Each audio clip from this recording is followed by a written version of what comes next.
There is a difference between this and this. They're both overpigmentation. One of that is a sign of something serious which is oncoming, and you can easily be able to reverse that. Actually, I have a way. I went to a laboratory today. I got a very interesting test. I'm going to talk about it and how you can be able to leverage on the same to reverse a situation which might come as a result of you having acanthosis nigricans. Anyway, I usually make sure that each and every video that I make is full of information and practical examples, things that you have or things that you can do on your own. That's why I would prefer if you subscribe and also you ring the bell. Now, if you listen or you observe your body keenly, you can be able to see when it tells you that something is wrong. One of such is acanthosis nigricans, which is overpigmentation of some areas of the body. But we are going to first of all deal with acanthosis nigricans here, and then towards the end I'll show you how you can be able to just remove overpigmentation of some areas of the body due to you, maybe it's genetical and under the arms. Actually, that's really what I really would want to cover. But let's go back to acanthosis nigricans, and like I said, you're going to see how you can easily be able to reverse that. Now, when you have acanthosis nigricans, now let's start listening to your body for some more symptoms. Another one which is very classical is having skin tags. They mostly form around this point here and around this area here, and some other areas of the body.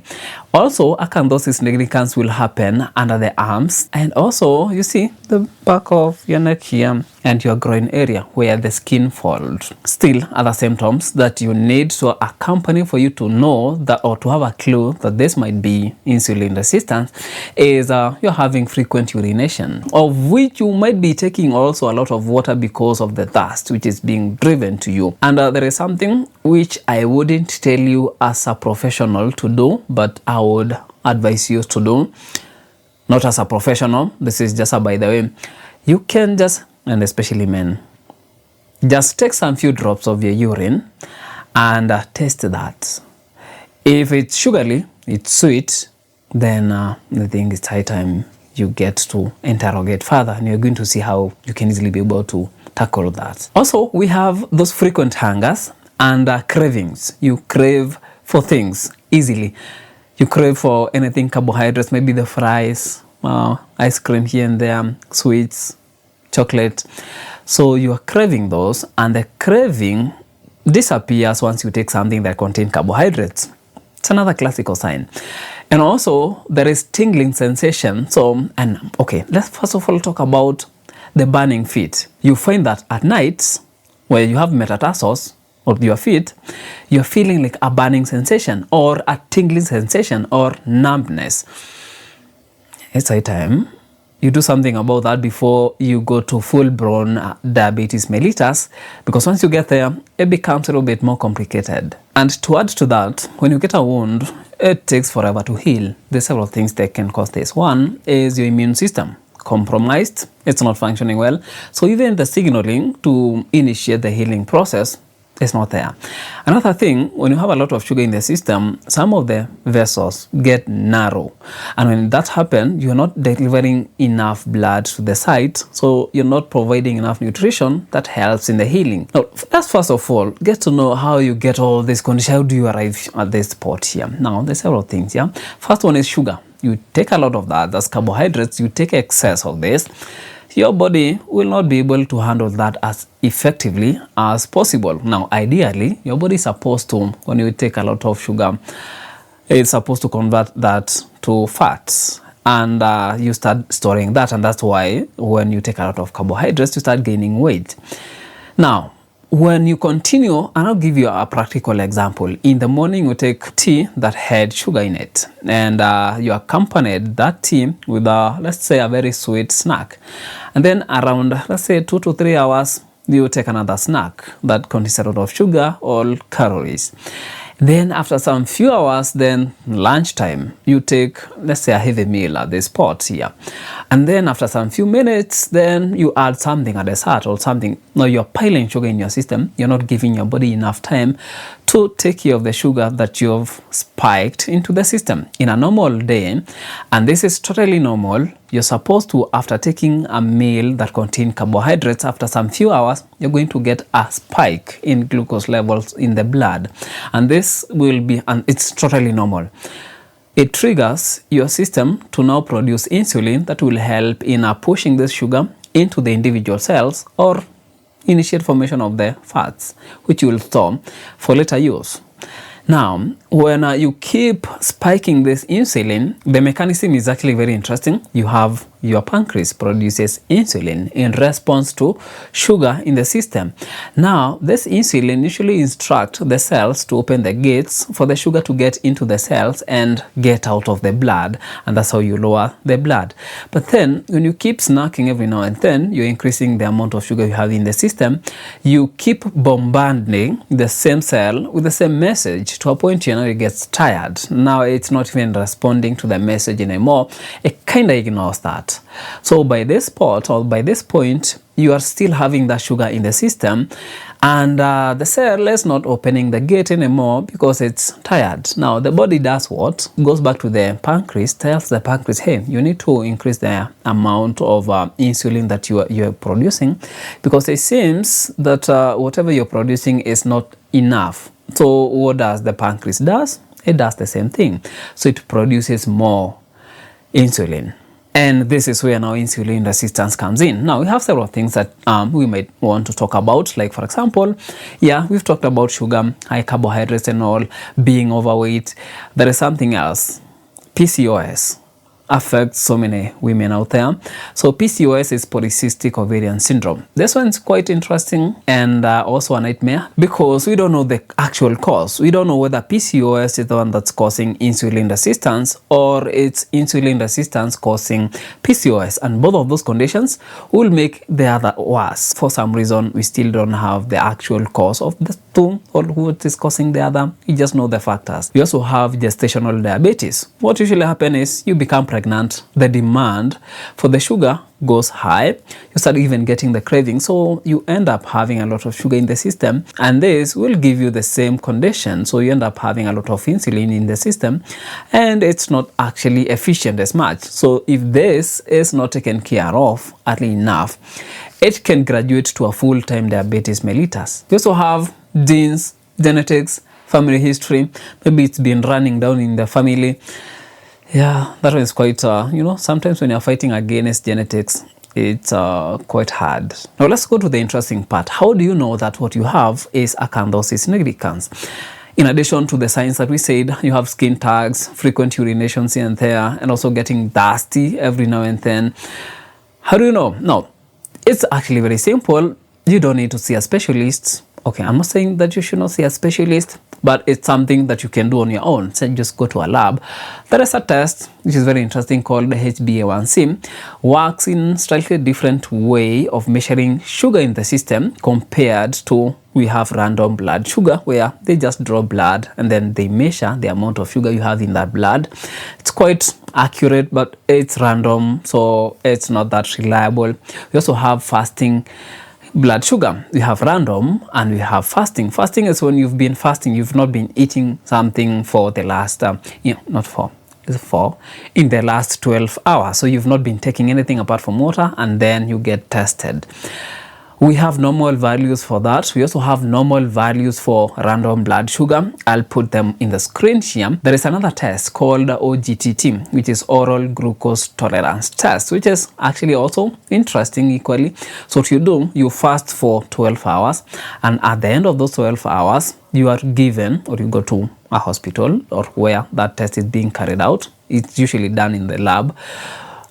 They give you glucose, and after you're given that glucose, then they start measuring your blood. They first of all, before you get that glucose, you drink that glucose. It's usually diluted in water.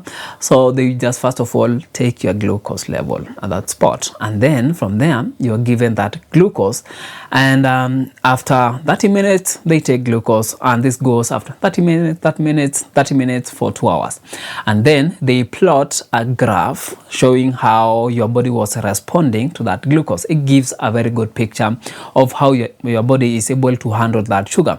Now let's go to the test which I actually did today. Now that test, HbA1c or glycated hemoglobin, it's a very interesting one. You know, you have red blood cells in the body. They interact with the sugar that will be in the system, and that's why we measure glucose in the blood. So you have red blood cells.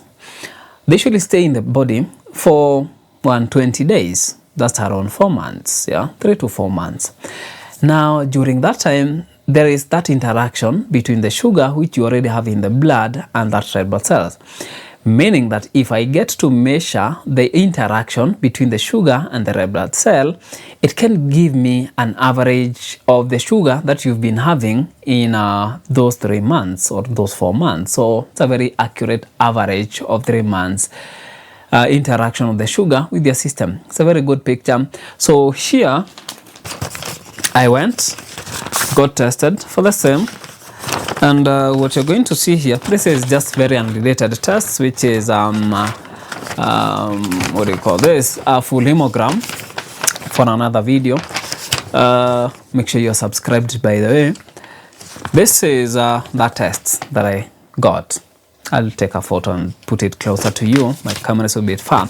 So the results are 4.45. Anything above 6 or 6.5, hyperglycemic. Between 6 and 6.5, you are pre-diabetic. This is where insulin resistance is very common, and this is where you're going to get the signs and symptoms that I talked about. And we're going to see some of the things that you can do to relieve yourself of that. So mine is totally normal. The reason this test is quite good is because it's actually not affected by what you ate yesterday, or maybe you went to the gym, or yeah, it doesn't get affected by that. Or you are fasting. It's not affected because we're checking the interaction between the red blood cell and the sugar. But this test can be affected by several things, like for example, you have anemia, so, or maybe a condition which is leading to high turnover of your red blood cells.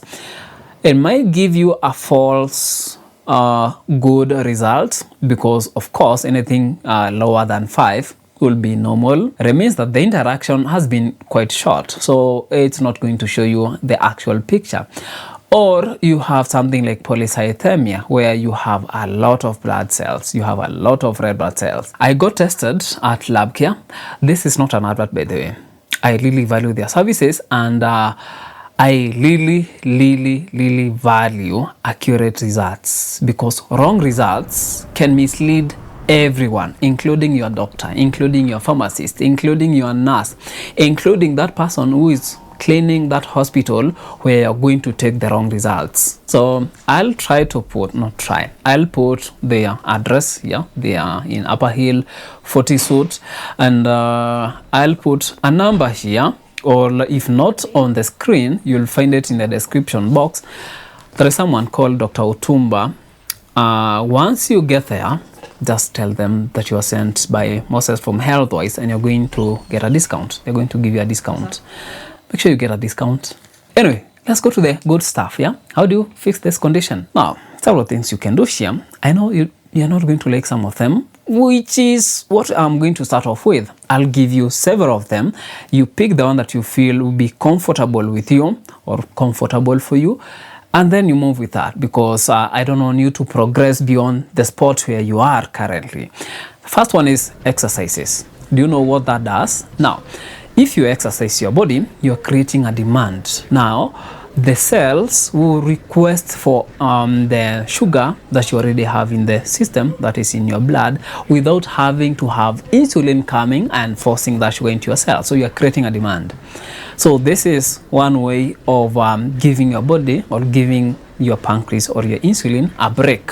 Like for example, run, go to the gym on a treadmill. I do that quite often. Or if that is not working for you, walk. give yourself a target. Like for example, I've been giving myself a target 10,000 steps on a daily basis, and I've been doing this for now it's almost a month, and I'm about to make a video about that and the experience that I got with that. Very interesting. You should make sure you are subscribed for that one. And remember, we are talking about after you go to the laboratory, you got tested and you got your HbA1c was above 5. Another thing that you can do, and I don't recommend this one, I am very clear, rice water and lemon for weight loss. I've done that. I lost several kgs, and I'm feeling very nice about myself. You can see what happened. My face is a little bit now thinner. I'm not chubby anymore, but I've not done rice water and lemon only. I've done several other more things, like I've said in several videos that I've done in the past. So it's very interesting for me. I like it. I think we can also try, but don't say I recommended that to you, because I don't prefer recommending something with less scientific information to you. Another thing that you can use, we have drugs. We have Ozempic and others. Now, Ozempic does something interesting that's suppressing you. Okay, no, interesting. It suppresses your appetite. And by doing so, it means that you're going to eat less. And by doing so, you're not having a lot of insulin being produced to counter the sugar from the food that you've eaten. By suppressing that, you're not taking in glucose. That's the whole point of taking that. It suppresses your appetite. Let's go to the other overpigmentation, which we said that we'll come and talk about it almost at the end of the video. So what you do here is actually very simple. You see, it can be natural. It can be you acquired that after using a certain product. We have people usually maybe react to aluminum products. You can use tricks like using vitamin C. So you just apply that. There is a way it does to lighten some of the dark spots on your skin. So you can apply that. There's a video I did on applying lemon and Vaseline on my face. You can do the same, but that for the armpits. Vitamin C coming from the citrus family. It's not fast acting. It might take a little bit longer, and yeah, it'll do. I have also seen people using castor seed oil, applying that under their armpits, and that overpigmentation clears over time. It doesn't like act right away, but I still wouldn't recommend, because we don't have enough data. But if you want to go ahead, just go do it and make sure you come back in the comment section and tell us if it worked.